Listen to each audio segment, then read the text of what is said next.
Okay, I'm joined by stat legend and bookies clerk, Mr. Bryan Gault from gaultstats.com. Hi Bryan, thank you very much for joining me. No, it's all good. How did you get on today at Downroyal? We had a lucky day. We've had a couple of opinions. We went for the two Elliott's horses, won it in the first race, and we went for Jamie Codd's in the last, and we took on the Mullins animal, and luckily enough everything came for us. We also had a bit of luck with a horse called Wee Small Heirs in the handicap chase. There was a lot of money in that race, bar for everything but Wee Small Heirs as far as I can see. So we've had a good day. So a good day, yes. A good day had by all. And what exactly would a bookie's clerk be doing on the course? You would wouldn't you, in the course quite a bit? Well, if you go racing and you're standing in the bookmaker's ring, you'll see a bookmaker standing in front of an LED screen with all the lights on. Behind that bookmaker there's a very long-suffering person, either male or female, is on a laptop, and their job, my job, is to make sure all the prices are right, the liabilities aren't too strong. If you need to move money on, we move money on. If you have to work with Betfair, work the Betfair. And basically if anything goes wrong, it's my fault. That's how it works. Well, I was told that earlier, it's always the clerk's fault. No finer man for it. All right. Now, your website, Gault Stats, has been going for a good while now. Yes. Raise money for charity every year. Can you tell us a bit more about that? Well, I first went to Cheltenham in 1985, and I have a nerdy's head for stats and facts and things like that. From 1985 I've collected an awful lot of stuff. So at about 2010 I put up a Google site of gaultstats.com, and it's GAULT stats, all one word, .com, my surname. And about 2014-15 I decided to buy my own site. I got a domain, and I just update it every year. It takes me 6 weeks every year to update each race, and I try and collect. I usually can get around to collect maybe £2,000 or £3,000 for charity. Different charities each year. Last year was prostate cancer. This year I have a friend who's in charge of the Samaritans in North Down, and the Samaritans in North Down are 50 years up this year, so I'd like to try and collect maybe £2,000 or £3,000 for the Samaritans in North Down. They do a fantastic job now on night shifts, taking calls from all parts of the UK and Ireland. People don't realise that the Samaritans cover all parts of the UK and Ireland, and it's important to help them, and that's what I do.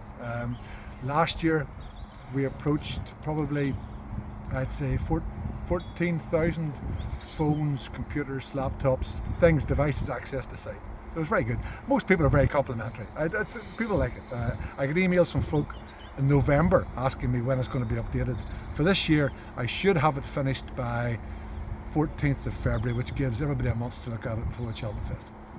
So as you mentioned, the Cheltenham Festival, we're 7 weeks today to do a big off. In fact, this time in 7 weeks we'll be divulging in either lots of money or none. Yeah, that's it. It's always like the Monday before Cheltenham's always the day everyone's got their money and the dreams. The first night at Cheltenham on the Tuesday night, I know myself, I'll be heading over.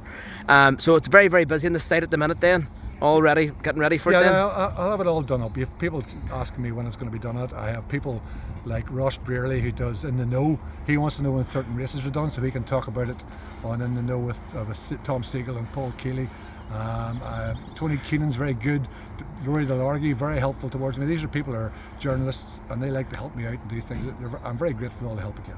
And as a stat man, whenever it comes to picking a winner at Cheltenham, would you rely on the stats, or sometimes would you let the heart and the gut tell you? There are only 2 rules on the site, because I've been doing this for 35 plus years. I find myself left with only 2 rules, and the first rule is that the beauty of each stat lies solely in the eye of the beholder, and that's a biblical phrase. But if you don't like a stat, well then don't like a stat. I'm not going to get offended. It's your money, you can do whatever you like. And the second rule is all Cheltenham Festival stats at some stage will die. All right, it's just a question of when. So when you see people on TV going, well, the trends guys have had a bad time. Well, you don't know really. Sometimes I use the trends, sometimes I don't. But I do. I just enjoy looking at them. I think they're quite fun at times. Oh yes, definitely. Sometimes I look at so many stats I don't know if I'm coming or going. Just to finish up then, Bryan, and thank you for your time today. Is there one stat you've seen towards this Cheltenham Festival that stands out a bit for you? Anything yet? I'm trying to think. I got all sorts of strange ones. Paul, you put me in a spot there. I had one. I'm on the Ryanair. I think there was basically. Yes. The stat I found, there was 10 horses last year turned up for the Grade 1s having not had a run in 90 days, and none of them won. So if you think this year you've got Allaho, you've got Brandy Love, you've got, I can't remember, there's another couple, Willie hasn't had out, sure Gerhard hasn't appeared, he's appeared on Thursday now, but there's one or two others who haven't appeared. So to come out to win a Grade 1 without having run in 3 months doesn't seem to be easy.